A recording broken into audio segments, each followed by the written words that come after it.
ఆంధ్రప్రదేశ్లో ఎన్నికల జాతర కొనసాగుతోంది. ఉదయం నుండి ఓటర్లు తమ ఓటు హక్కు వినియోగించుకునేందుకు బారులు తీరారు. ఇక రెండు తెలుగు రాష్ట్రాల్లో పలువురు రాజకీయ సినీ ప్రముఖులు తమ ఓటు హక్కును వినియోగించుకున్నారు.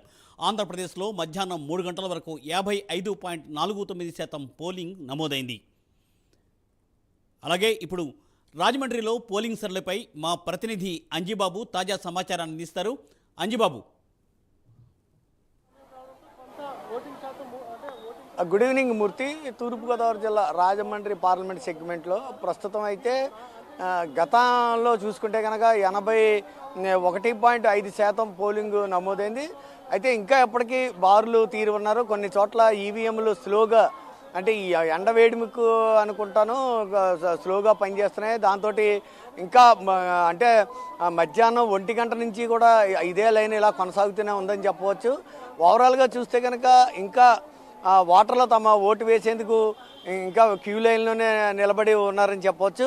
మొత్తానికి చూస్తే కనుక ఈరోజు మొత్తం పోలింగ్ సరళి పూర్తయ్యేటప్పటికి ఎట్టి పరిస్థితిలోనూ 83% వరకు కూడా పెరిగే అవకాశం ఉంది. అంటే గతంలో 81.5% అయితే ఈసారి 83-82% మధ్యనైతే పెరిగే అవకాశాలు ఎక్కువగా కనబడుతున్నాయి.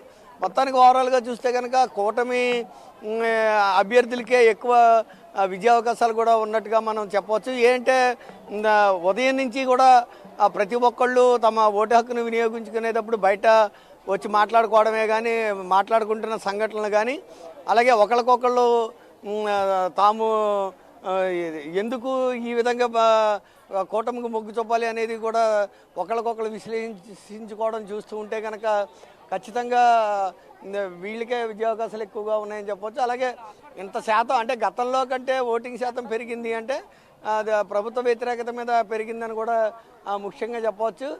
అలాగే అత్యధిక శాతం కొత్తగా నమోదైన ఓటర్లు కూడా ఎక్కువగా ఇక్కడికి తమ ఓటు హక్కు వినియోగించుకోవడానికి లైన్లో ఉన్నారని చెప్పవచ్చు.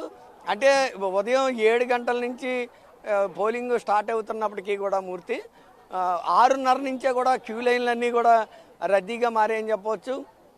కొన్ని చోట్ల ఈవీఎంలో మొరాయించడంతో పోలింగ్ సరళి స్లోగా నడుస్తుందని చెప్పవచ్చు మూర్తి. Thank you Anjibabu.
ఆంధ్రప్రదేశ్లో